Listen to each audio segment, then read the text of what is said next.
5 HTP by intervals on the Circadian album. Welcome back to Chaos Theory. I'm Aurian Archive, and we are picking up on some Carnage.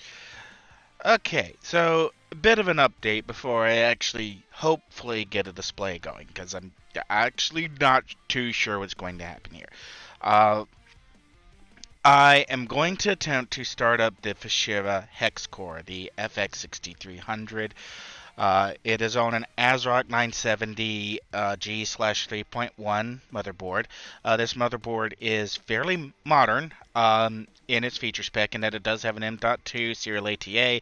It does have USB 3 support.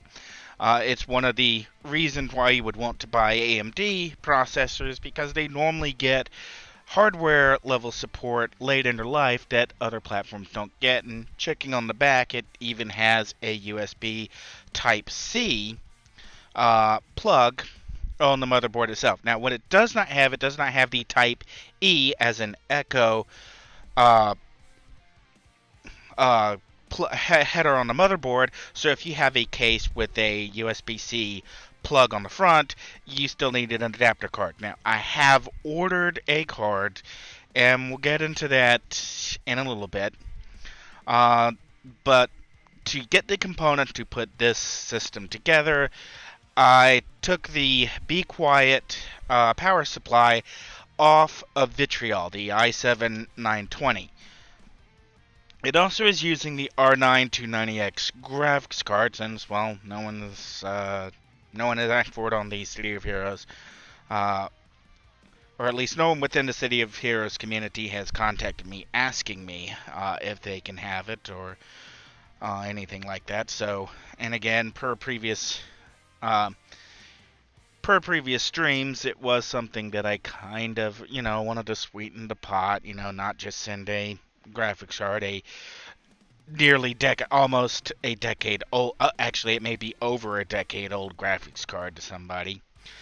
And the case it's in is one I hadn't really been intending on using, because I'm actually in the Be Quiet 500DX white case. Now, there were some circumstances that surround this case that get kind of awkward, but some of those circumstances have cleared up. As far as I'm aware, I can do whatever I want with this case. And now, after having actually put a system in this case, I wouldn't. But here we go. Power on. And let's see if we've actually got anything coming through on the capture card. Okay, I got lights on the keyboard. I really hope I have those.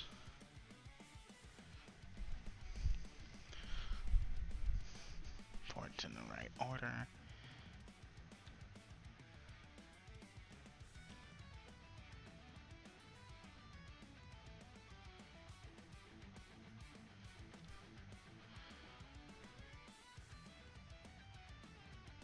Everything's set to default.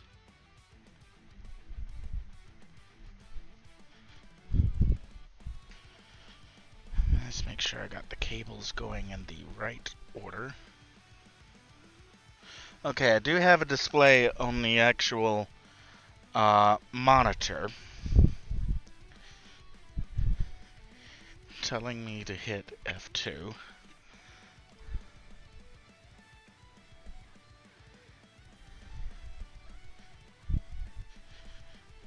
Nothing on the capture box. I do have this plugged in, right? Alright, we got power on the capture box, we got throughput through it, I think. Do we have enough power?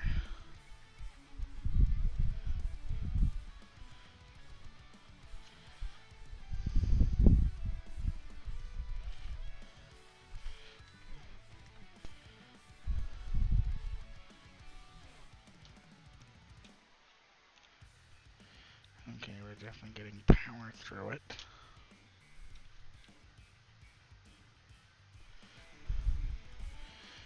video input out.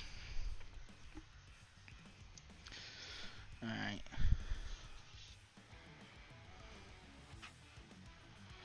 All the fans are on. I've got UFI set up.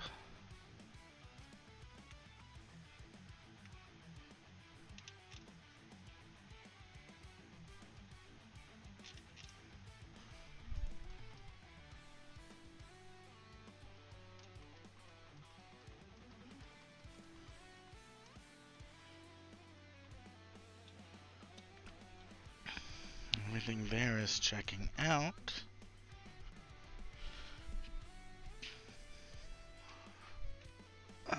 Let's try.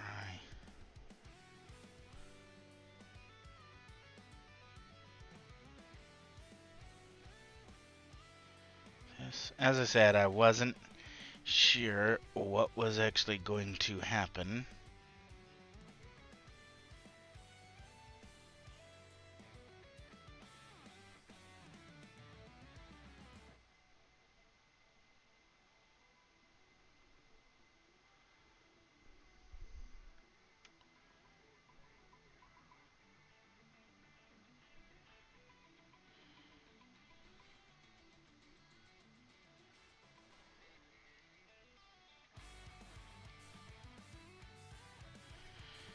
Alright, let's...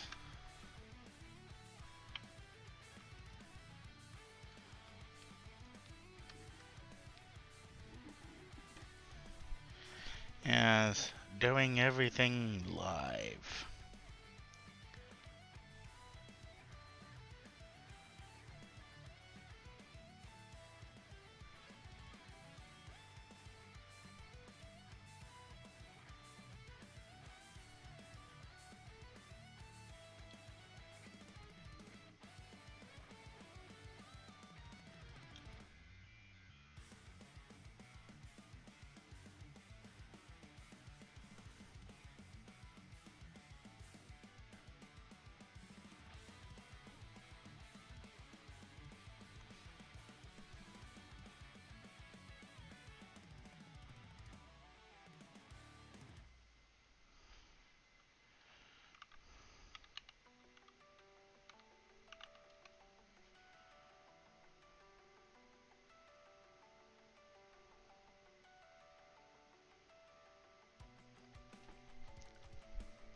Okay.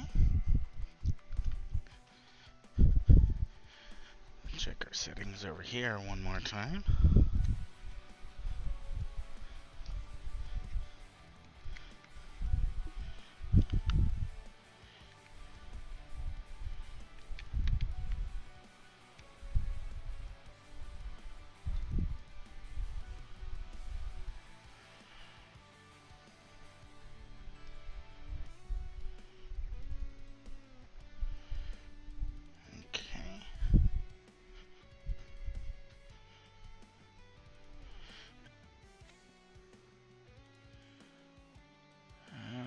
We still have...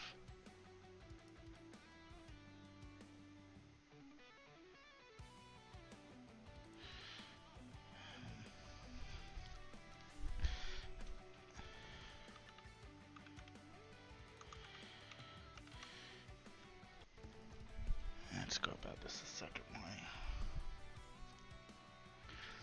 Yeah, troubleshooting live.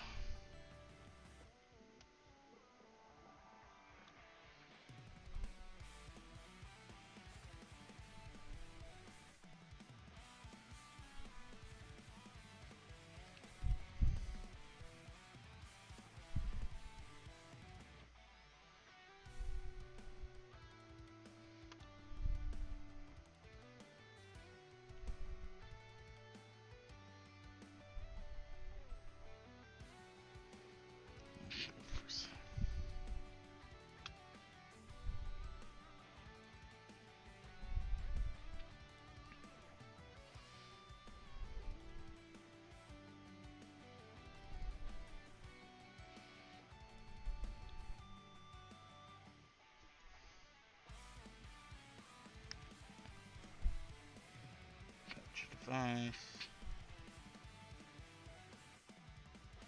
Boxer 1 RGB.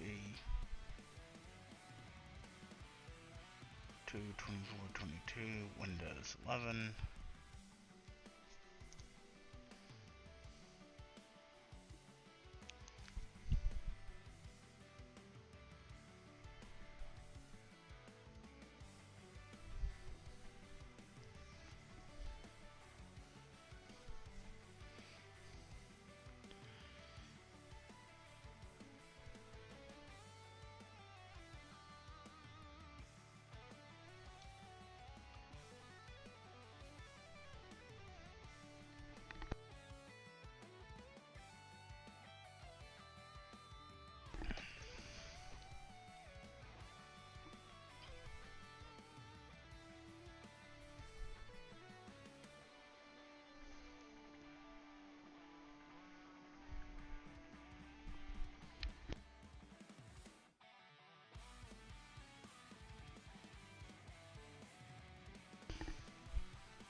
Now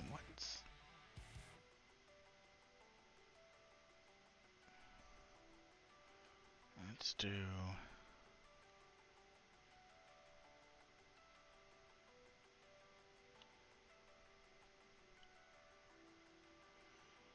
okay. So I know I have a display coming from the system. It is turned on. Now I just need to get the display.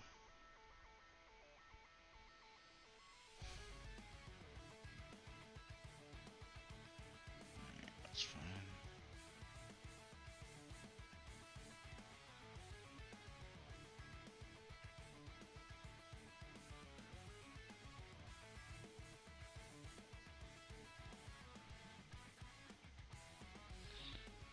Okay.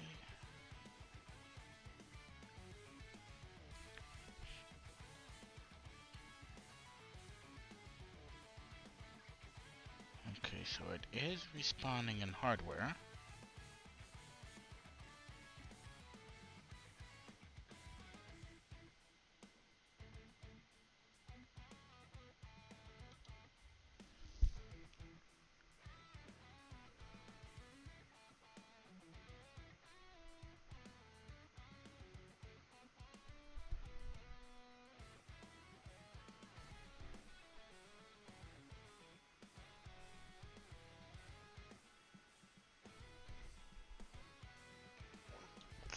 Excuse me. Okay, let's try.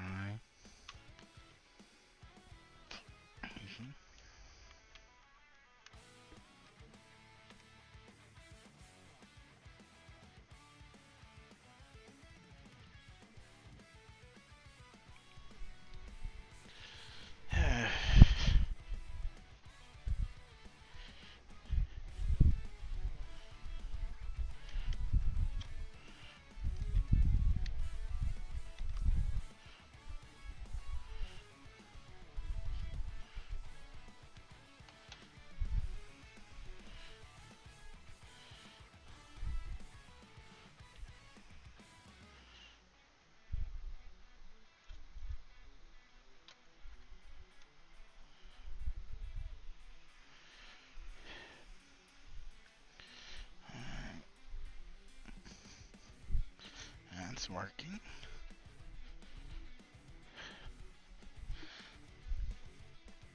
Alright, why are you still not working?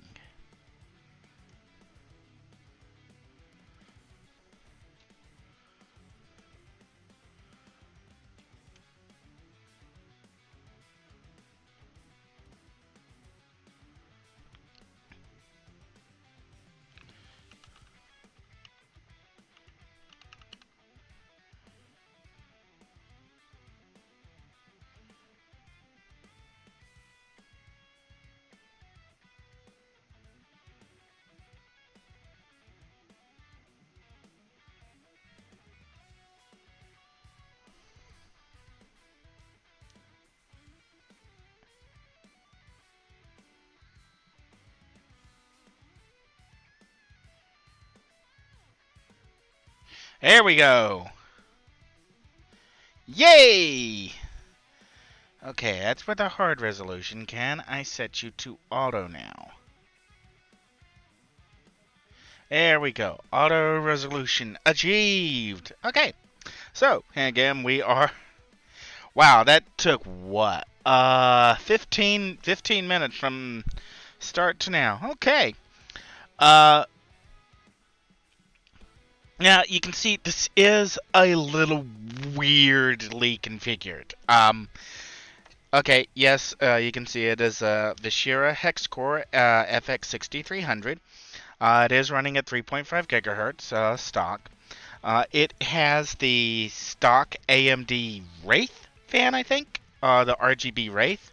I don't actually think it came with this processor. I think it's a Wraith from one of the Ryzen processors. It may actually be the Wraith from the Ryzen 1800X. Excuse me. And because it was compatible, I just used the, since I was using I think a Fantex, or it's either a Fantex or a Noctua. I think it's a Fantex that I'm using on the 1800X. That's the media server processor for reference. So I had the stock AMD fan, so that has its own RGB setup, and it's plugged in. The LEDs are on and circulating and flashing. Going down, total memory 16 gigs, and then we get kind of funky because it is in dual channel memory mode, but it has 3 sticks of memory, and I honestly wasn't sure this was going to work. This is actually a DDR, 2 of the DDR3 sticks from the 4 gig triple channel memory I was sent, and one of these sticks from the 24 gig triple channel memory I was sent. So like the i7-920, it does have 16 gigs to work with. It is running in dual channel mode, and however, it's split across 3 memory sticks. I'm not honestly, I have no idea how this is going to affect performance. But that's what we got going on here. I'm not going to do any kind of overclocking. Although I am aware the Vishera Hex Core 6300 has achieved a number of overclocking records. It's a great processor to overclock on. I'm not really fond of destroying more hardware in pursuit of something I really just don't have the finances right now to support. So pretty much everything here is just set to auto. I don't think there's anything notable worth talking about. We do have an XMP profile, and it's just set to auto. Given these DDR3 sticks were not the Nemix, I know definitely is not a gaming oriented stick. I think it's a data center oriented stick. I'm not really sure I'd want to feed it a higher XMP profile, even if it may be able to take them. Okay, so moving on, probably nothing much more to see here. What is IOMMU? Because I'm drawing a blank on that. Input Output Memory Management Unit.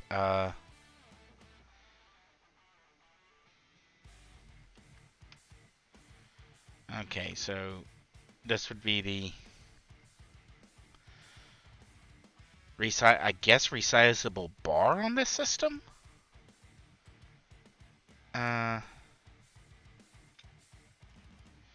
Okay, I guess this might be useful if you have a large amount of graphics memory, which this presently doesn't have. Onboard HD auto, front panel HD,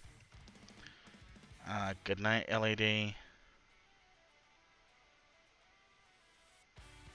Alright, just set to auto.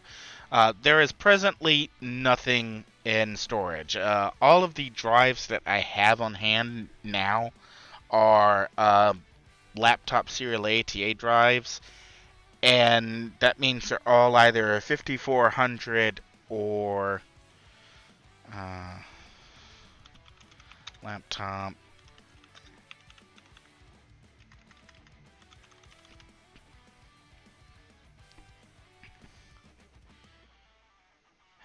Yeah, okay. I think they're all going to be 5400 speed. I think I had like one or two 3200 speeds that came out of.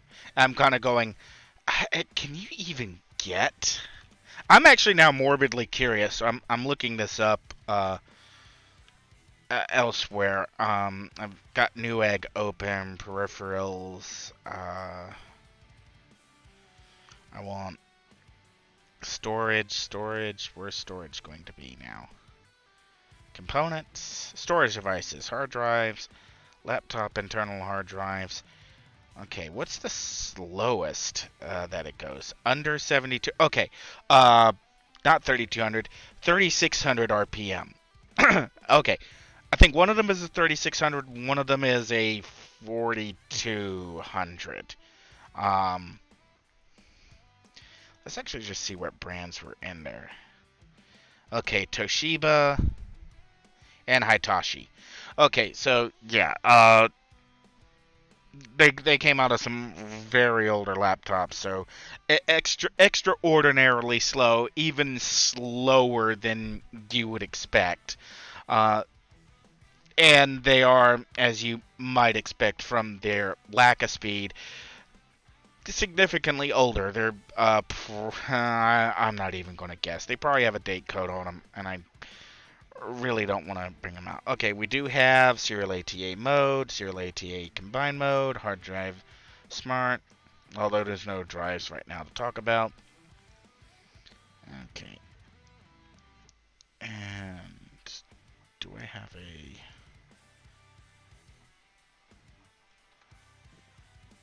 Oh, yes, mouse is working. Wonky, but it's working. Okay, system manager. And this board was actually built if you don't have optical drives. We do have a couple of update utilities. ASRock's normally been pretty good on updates. I'm not sure that this board ever actually needed any. And then we have the case fans. We can see here we have CPU fan, we have CPU fan 2, and we have chassis fan 1, and we have chassis fan 4. Okay, I set one of the, since there were 3 fan connectors up on the top of the board, that's where I plugged in the 3 fans. So apparently one of them is being registered as a second CPU fan. Unless I get like a... Okay, and this is where we get back to the... I personally own a... And now I gotta go bring up Be Quiet's website. Oops. BeQuiet.com. Alright, the first Be Quiet case that I had was a Dark Base 700. And that was the one I built for a patron in the City of Heroes community. And the second one, the one I bought for myself, was also a Dark Base 700. And as I said, there were some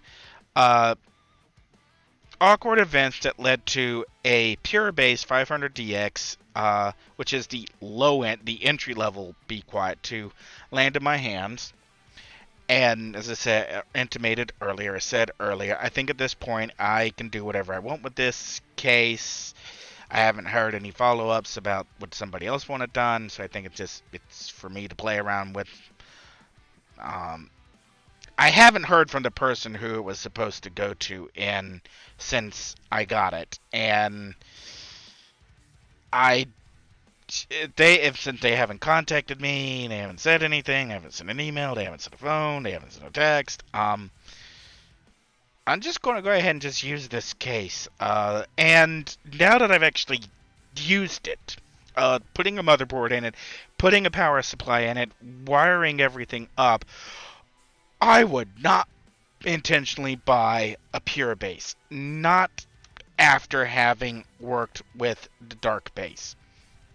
I mean, for starters, on the Dark Base, the shroud at the bottom your power supply and lower hard drive bays are accessible from both sides of the case. And the PSU shroud, the actual shroud container, is fully customizable. You can pop off and have however much airflow you need, or don't need. In the pure base, the shroud is hard. The shroud is in there hard ways. And with the power supply that I'm using, which is a Be Quiet 600, and so from the same company, working that power supply in was nearly as painful as Cooler Master cases I've worked with, Thermaltake cases I've worked with, Fractal Design cases that I've worked with, uh, the Apivias that I've worked with. Most of the cases, gamer-oriented cases that I have, they're definitely easier that I've worked with. They've definitely had something. They're easier to work with than, say, your Dell or HP case or your E-machines going back. If you've never done a BTX on an E-machines case processor swap, you might have an inkling of just how frustrating that can be. And if you don't know what a BTX motherboard is, be thankful. Be very thankful. Anyway, so the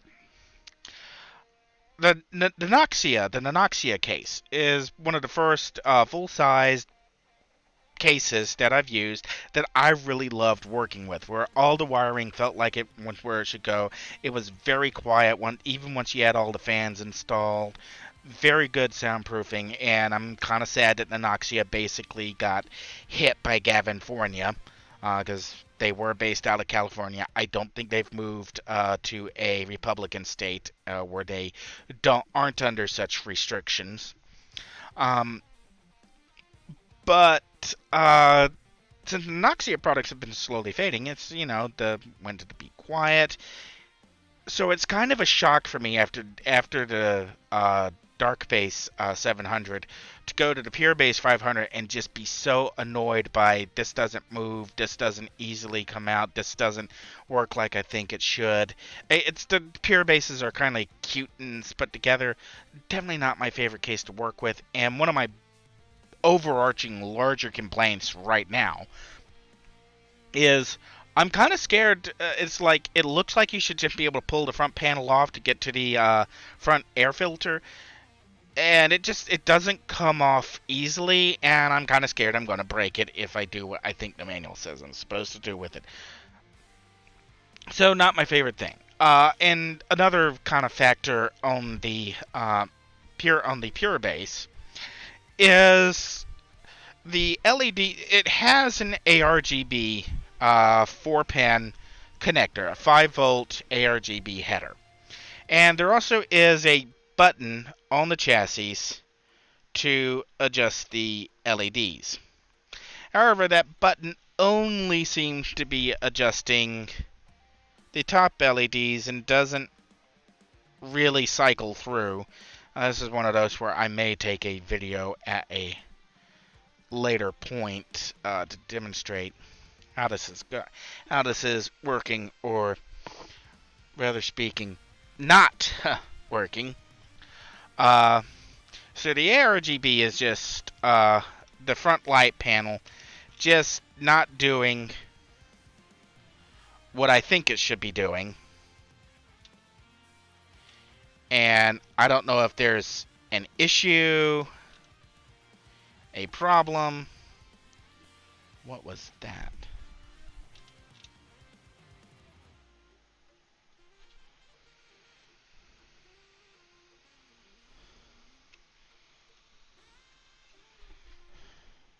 I don't know if trying to figure out how to get to the air filter, I've yanked the cable out of place. It's Be Quiet support has been very patient with me the last time that I threw a hissy fit when I called them or emailed them. So I may have to hit them up again and actually take an actual video of what's going on with the case, or if it actually needs to have a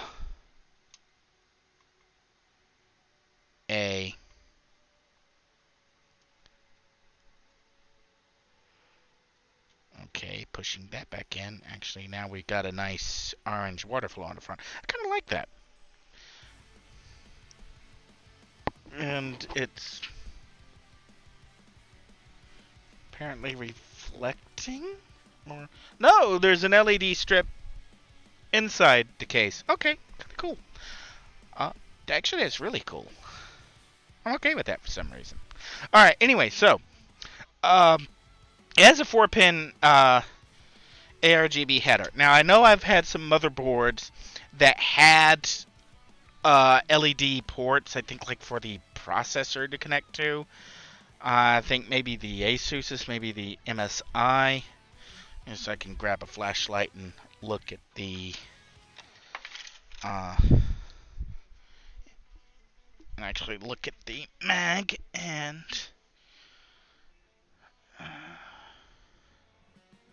jumper 1 fan.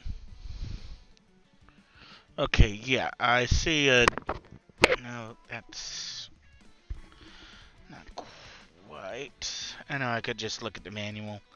But where's the fun in that? Okay, J Rainbow connection. I've actually got a 4-pin RGB header on the MSI mag.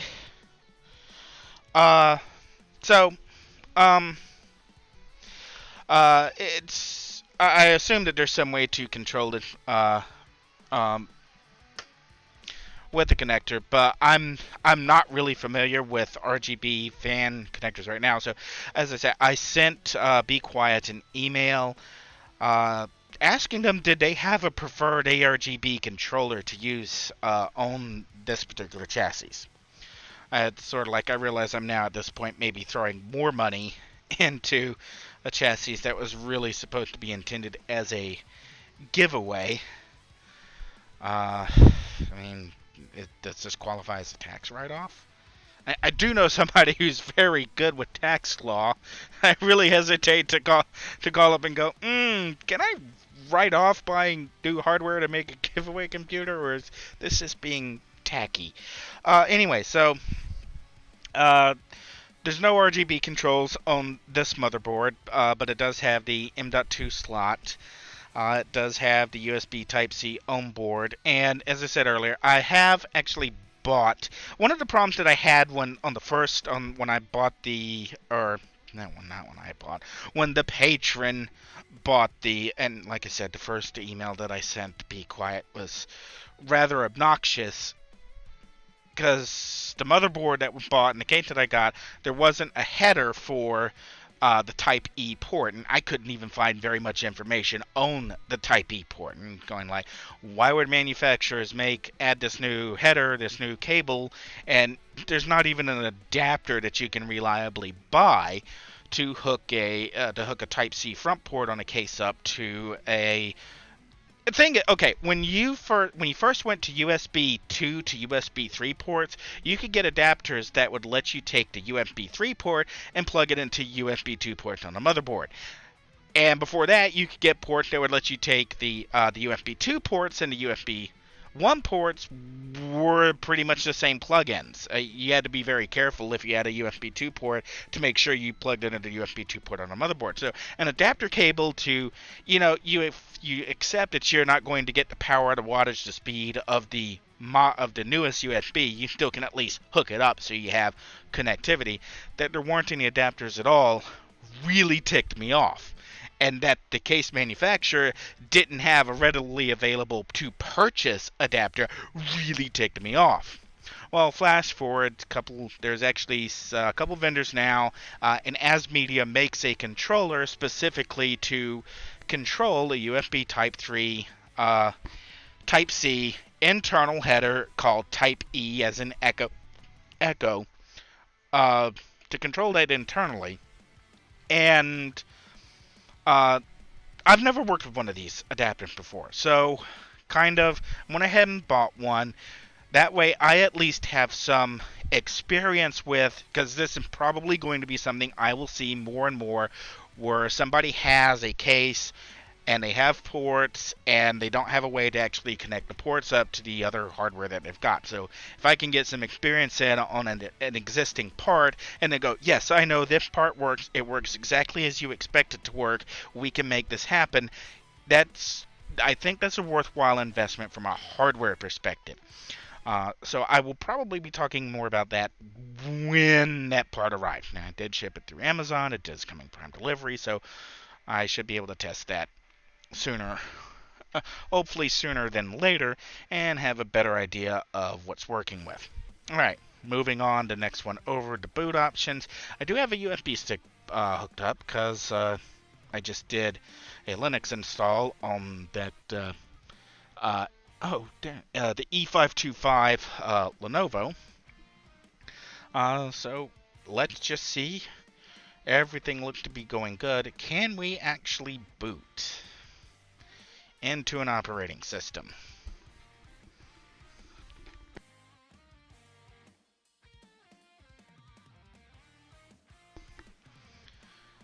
Alright, buy a flash screen. Alright, and we're going to go with open source drivers. And cross our paws and hope this works.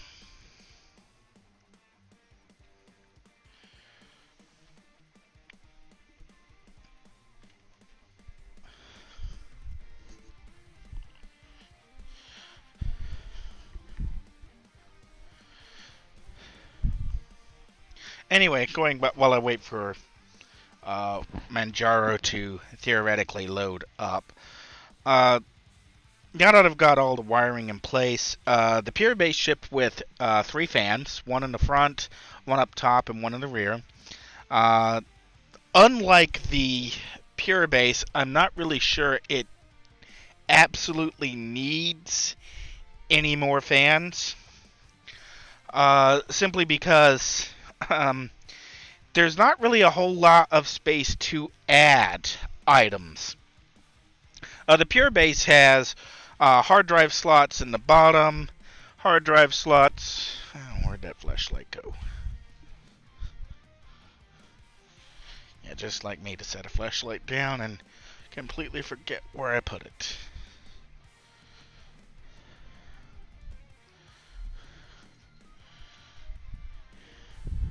I know, I could just take the cover off. One difference I did like is the Pure Base, its rubber grommets for the glass panel are all the same. Attached. Okay. Anyways, the dark base gives you lots more opportunities to install hard drives. It's obviously a larger case, so it's definitely more room for expandability. Whereas the Pure Base definitely doesn't have as many options to install full-size drives. It does have plenty of spaces for smaller 2.5-inch drive, which you would probably be running serial ATA to. And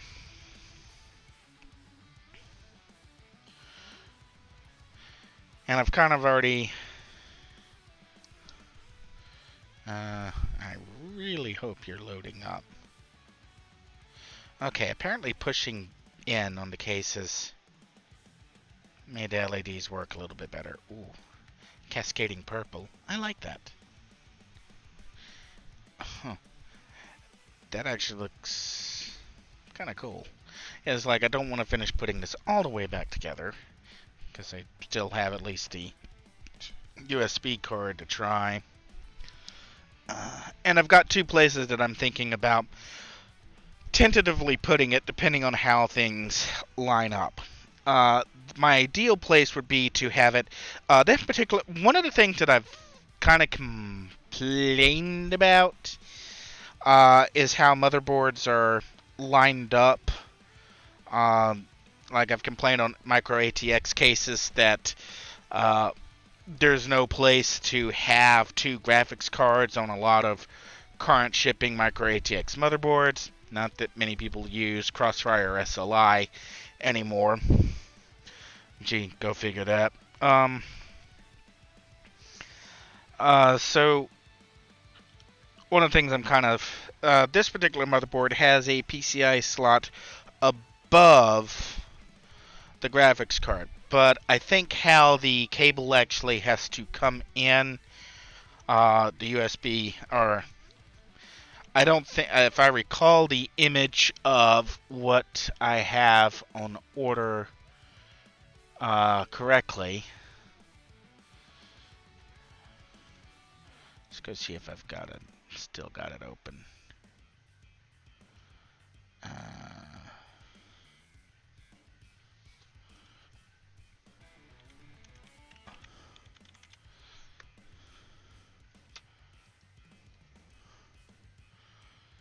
It's like, come on, Manjaro, boot up.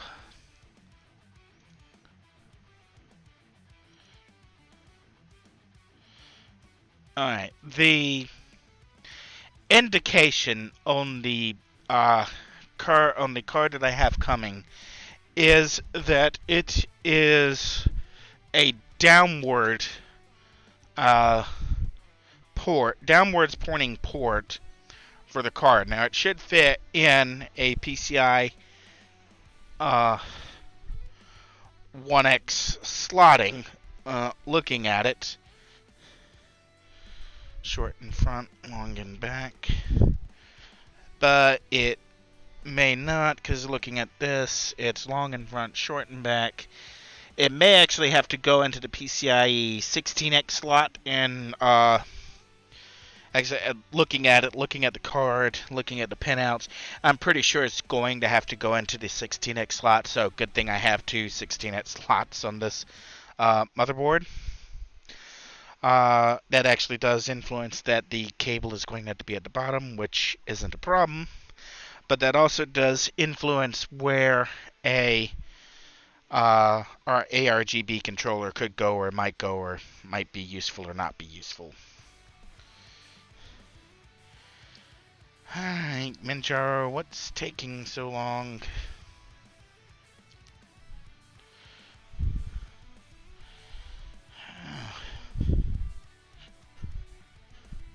I know you at least did something.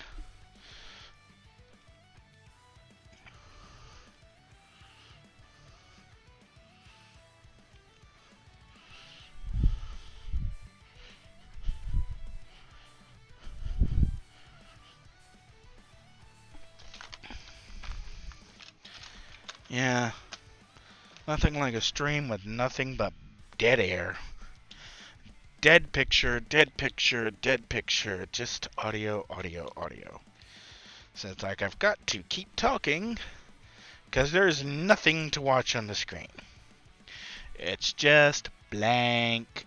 Alright, so what I'm doing right now is, one of the things I did pick up very recently were some 64 gig USB sticks from MicroStar.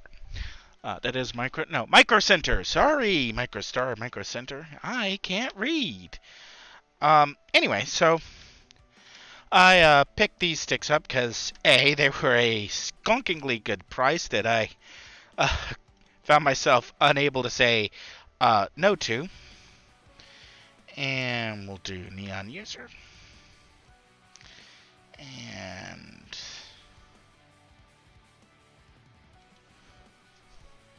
oh, there's a new version of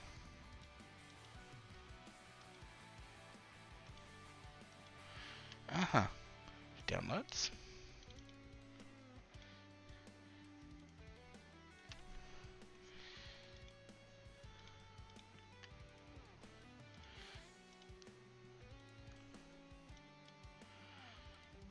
Okay.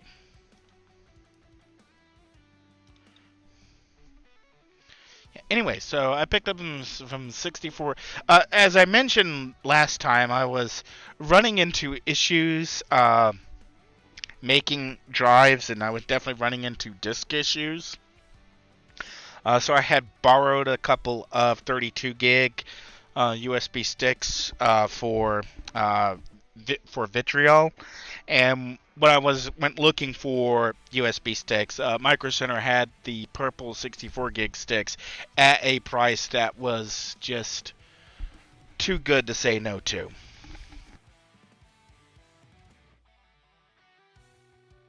Which on the plus side now, I have enough USB sticks that I can now quickly swap around and try different operating systems very, very quickly without having to worry about running out of space and basically being able to run at the max USB 3.1 transfer speed, which is very, very nice.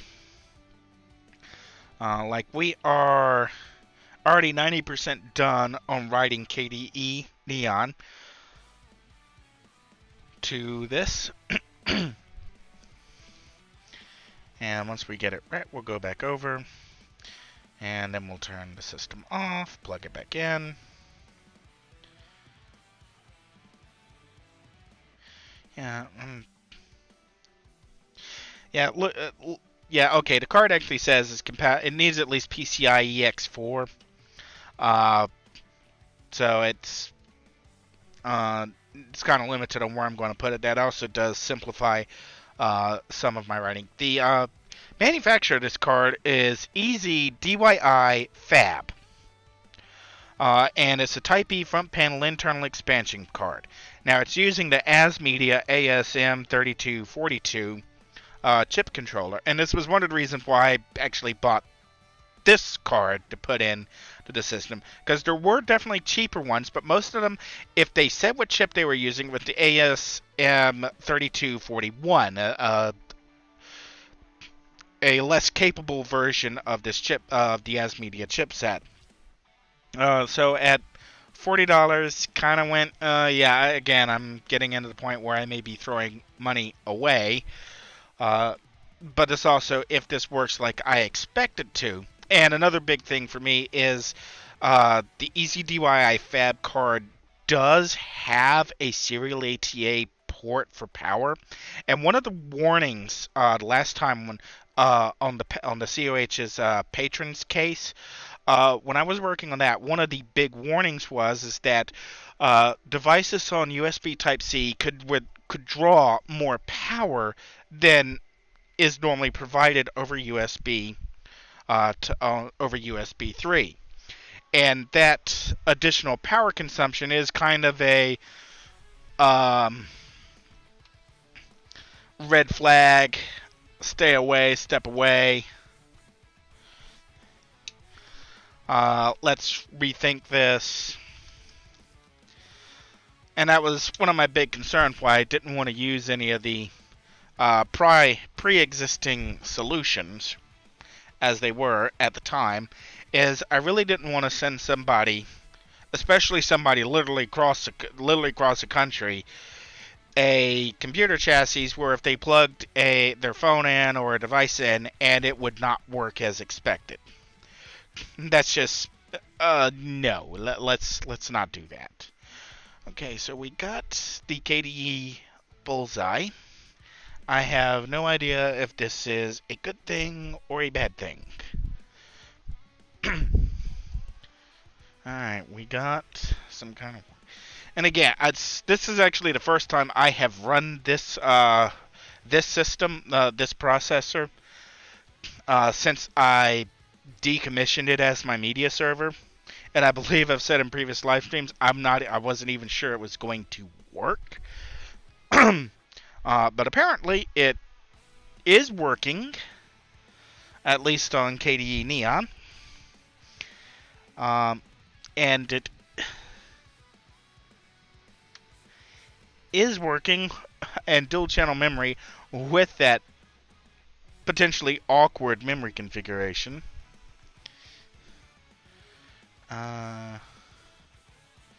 Okay, we're back to the Bullseye. Is this a good sign or a bad sign?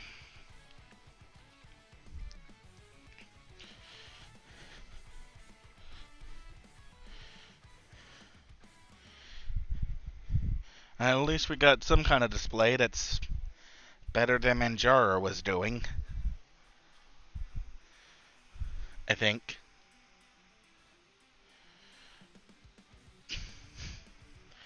Okay, we are checking disk for the second time. We are... I mean, that's a little disconcerting, actually.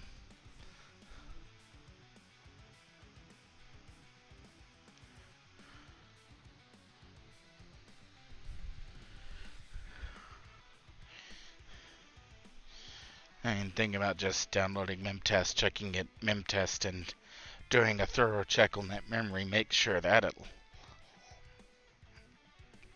at least can take a stress test.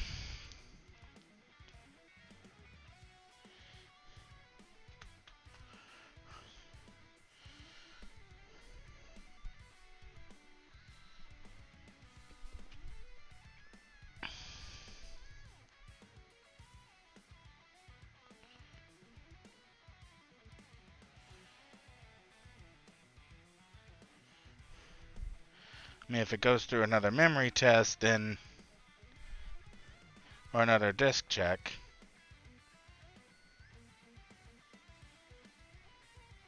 Oh, I see a mouse cursor. I see a splash screen. I may actually start dancing to the music. We've got a desktop.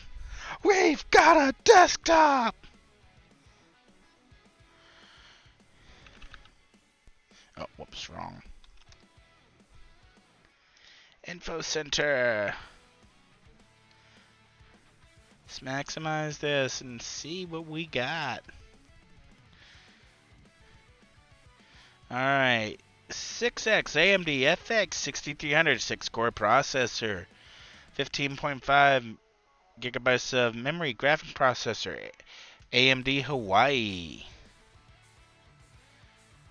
So here we go. We are actually looking pretty good. Alright, so I guess the next step is figure figure whether or not I want to invest $24 in a cheap socket M2 serial ATA drive. Let's see. Graphics. Do we have...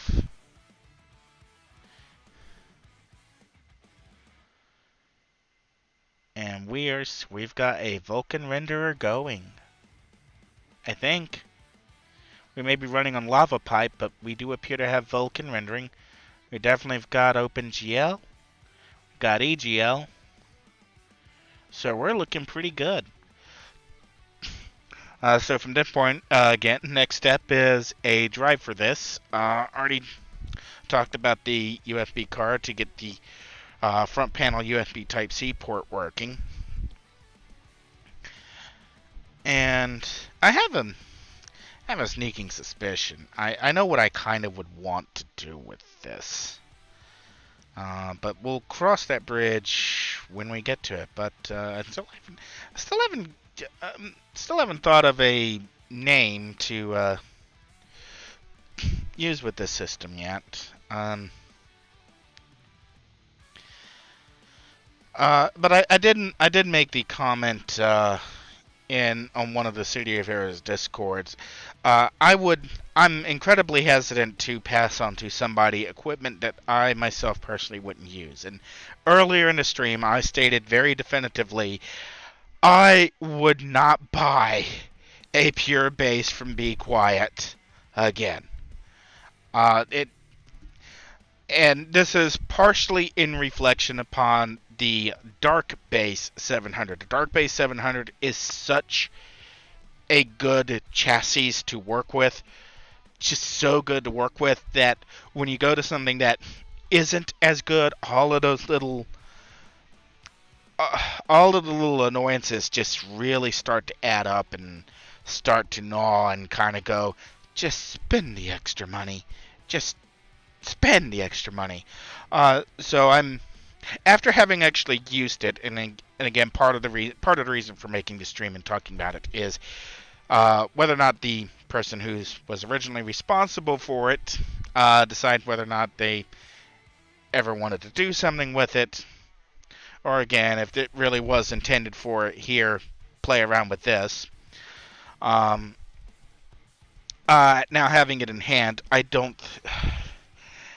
It's like I try not to talk too much about, if somebody asks me to build a case or commissions me to build a case or, ask me if I can do something. I don't really try and talk too much about what their intents and purposes are, but I think it is important in this case, in that uh, the original reason for getting uh, the pure base is someone I was talking to was very, very interested in everything that I was saying about the Dark Base 700, but they just didn't want to spend that much money. Could I get them, a case like that? Sure, you pay it for me, I can get you the entry level model.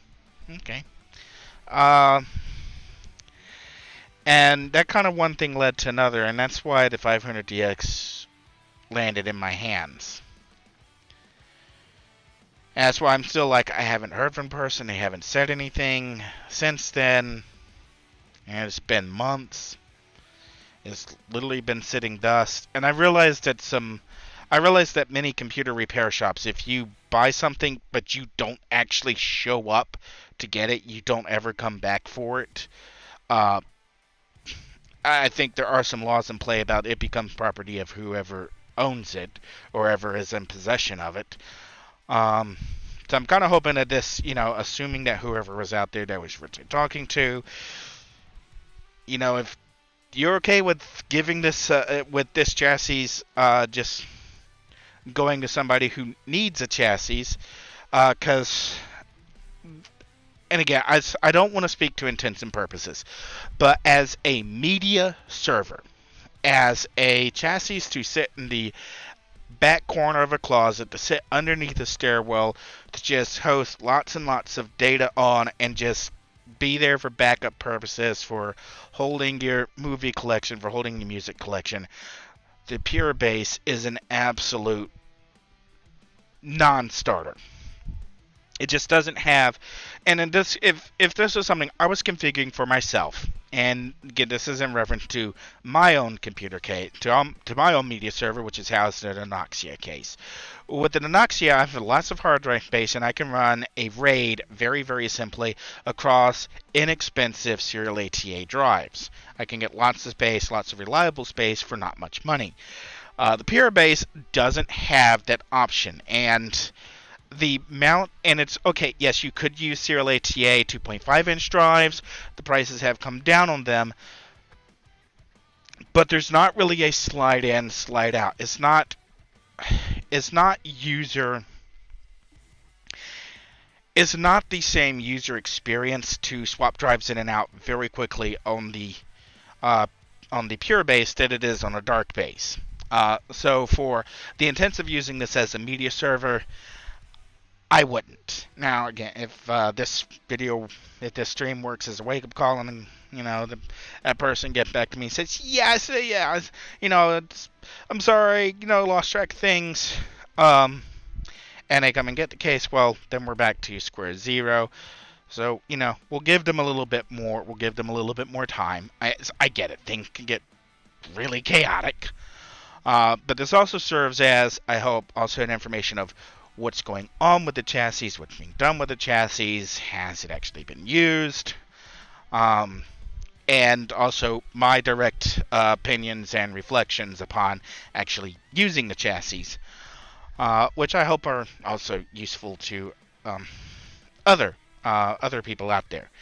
And yeah, I know I'm like being vague and dancing around this because, again, I don't want to give away personal information. I don't want to actually name names, especially when it comes to, for all I know, they may have had a heart attack and be sitting in a hospital and not have recovered yet. And yes, I have actually had that happen before, where somebody got somebody a power supply, and I didn't hear from them for 6 months, and it was because they had had a heart attack. So, kind of always a consideration.